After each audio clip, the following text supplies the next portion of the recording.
What I want to talk to you about today is something that I've been thinking about this week. So I've been loving this whole isolation stuff. I love it. I love being alone. I love being I don't have a whole lot of needs for socializing. I don't have a whole lot of needs for doing things out in the world. I have some of those, but I don't think I have them like other people have them. I'm introverted. So this idea of isolation, what I realize is that it's also an opportunity to hide. And with what's going on with COVID and the different things there's just so many unknowns.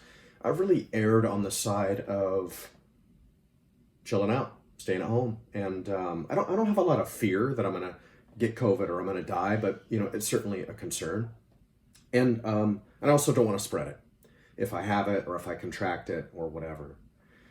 But it has caused me to wonder: do I have a healthy immune system? And if I contracted COVID, how would it impact me? Would I be okay? Would it hit me hard? Would it not hit me very hard? And so it's been really, really interesting to kind of think about that. What has been even more interesting is this idea that now, after about 8 weeks, 9 weeks, 10 weeks, the world is beginning to shift, and people are wanting to go back, and I can feel it. I get it. Isolation is not for everyone. And as we've begun to look at re-emerging and going back to socializing and interactions and interface and the busyness of life, I realized that I was sad. I was grieving. I was also scared. And the reason that I was feeling that, I did some investigating, was because I like hiding and I like isolation. And without a whole lot of thinking about it, I default into behaving that way. And the reason that is I've spent a lot of my life hiding and isolating myself and disconnecting and detaching.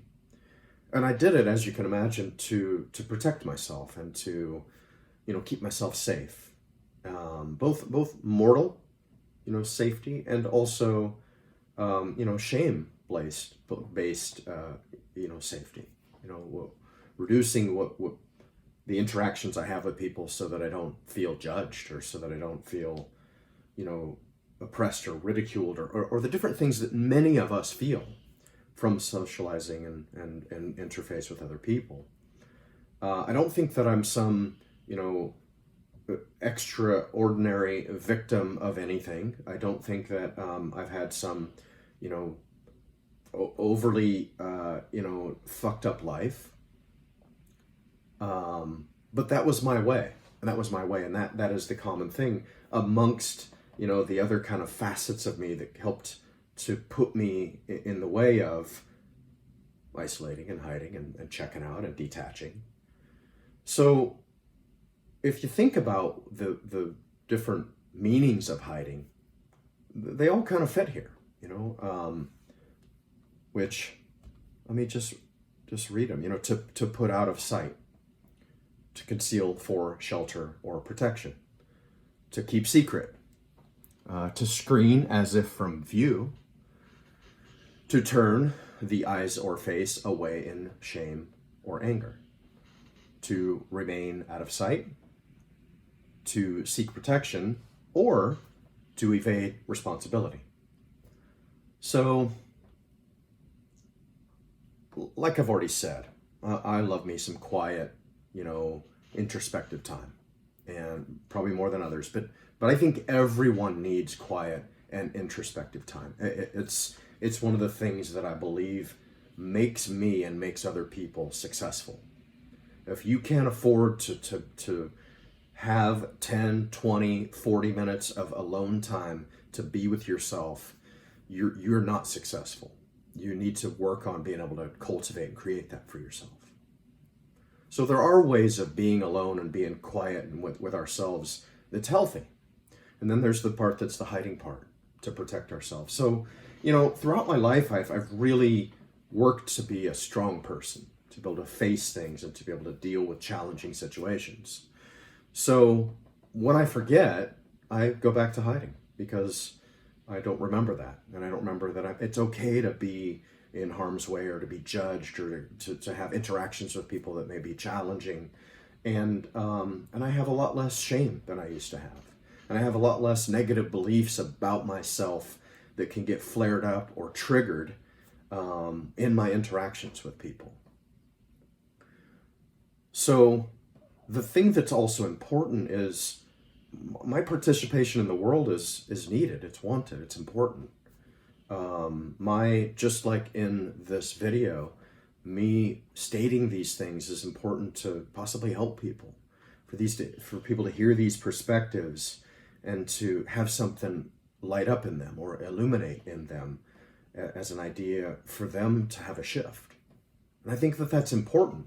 I don't think that this message is going to have a gigantic impact on everyone, but there are some people that need to hear this, because I was a person that needed to hear this.